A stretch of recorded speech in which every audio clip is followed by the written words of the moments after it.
Welcome back to another session of Get Down with Poetry, brought to you by the Downriver Council for the Arts and featuring the Downriver Poets and Playwrights group. My name is Dennis White, group co-leader, along with George Wiley. The Downriver Poets are a long-established writing group in Wyandotte.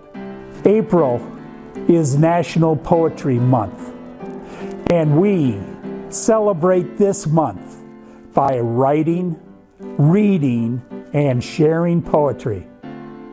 Carl Sandburg said, "Poetry is an echo asking a shadow to dance." Poetry enriches our lives and our culture. Pick up a poetry book and share it with others. It is our hope that this program will be a blessing to you. Let us begin and get down with poetry.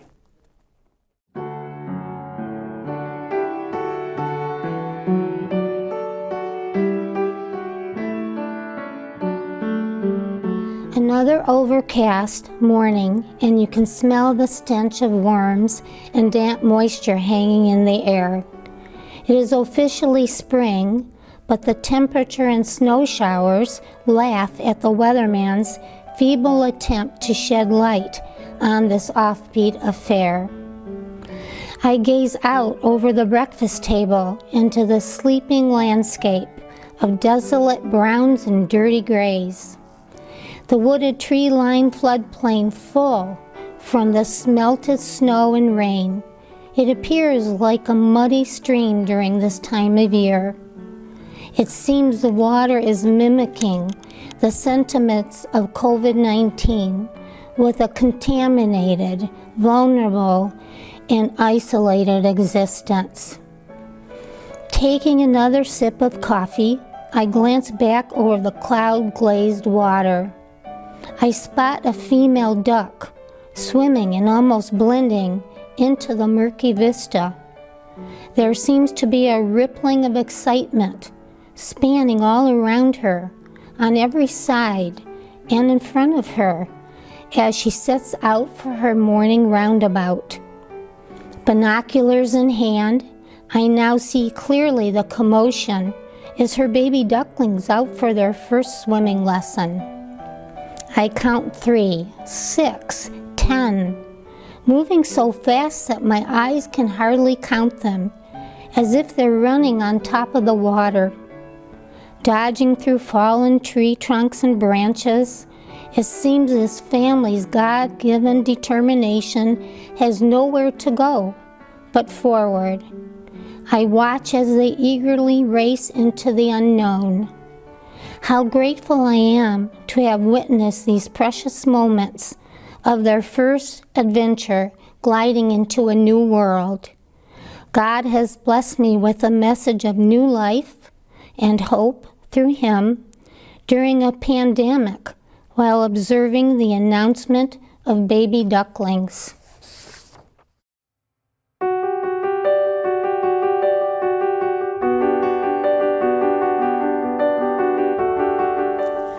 This is springtime. I'm not to be found in my home. I'm out in my garden where green things have grown, creeping unbidden, seedlings unknown. My phone calls go unanswered, emails unread. Twitters from the trees are company instead. Sometimes I whistle and the birds tweet. To hear their responses is always a treat. I battle wild grapevines that invade my back fence. A skirmish like this is a yearly event. To dig and to plant is all my delight, from earliest morning to dusky twilight. The freshness, the fragrance, it rained overnight. I'm too busy for your visit, you can always write.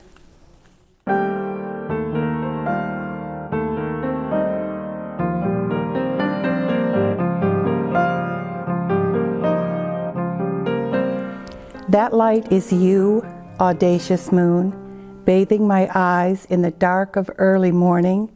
I did not expect you, not in this sleepy state, not when I'm numb from a restless night. I await dawn as the clouds play in your light, and anything that means anything once more returns to my heart.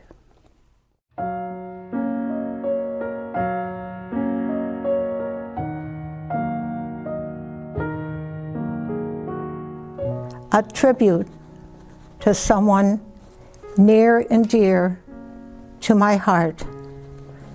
On the nightstand, a worn leather book of poems rests, his gift, a single page marked with first rose pressed within. The scent beckons to unspoken words of love. Precious moments known only to lovers, clowning on the beach, memories buried with leaves of fall. Now, frail bodies touch in the still of the night. Cold toes bump, hug like welcomed friends. Awakened, her skeletal fingers gently pat his balding head. Hand cups prickly bearded cheek. His grunt breaks the silence. With an ache of nostalgia, she twirls her worn wedding ring, valued not for its weight in gold, but the symbol of years. Eyes now closed, listening, she rides the wave of each snored breath, grateful for his presence.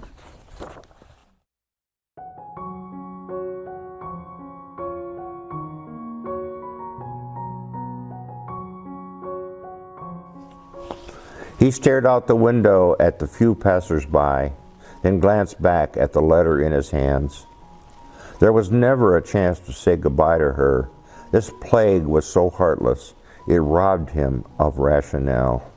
It ripped away the flowers and songs and hugs, its relentless wiping away of lives unanswered. Just near his window, a robin poked about. By the fence, there were tulips in the rain. They needed no masks or gloves, at least yet.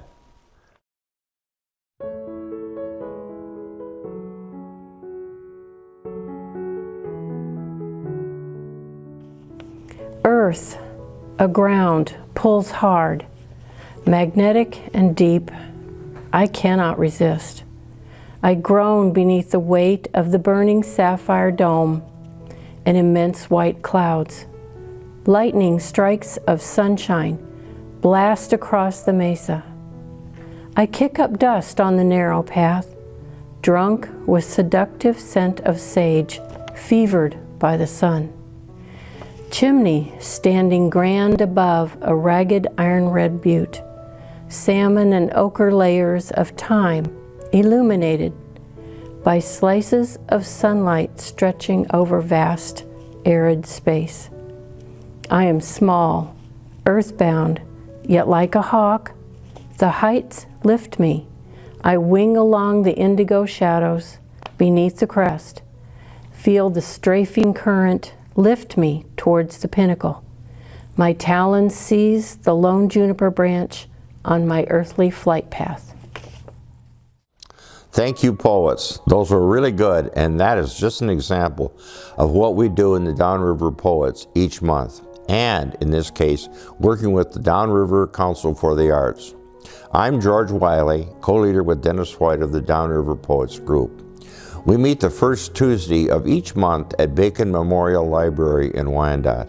Our meetings are informal and welcoming. We'd love to see you join us. Dennis greeted you with, "Get down with poetry," and now I invite you to keep going with poetry. If you are interested, you can contact us at denniswhite@mail.com. Thank you.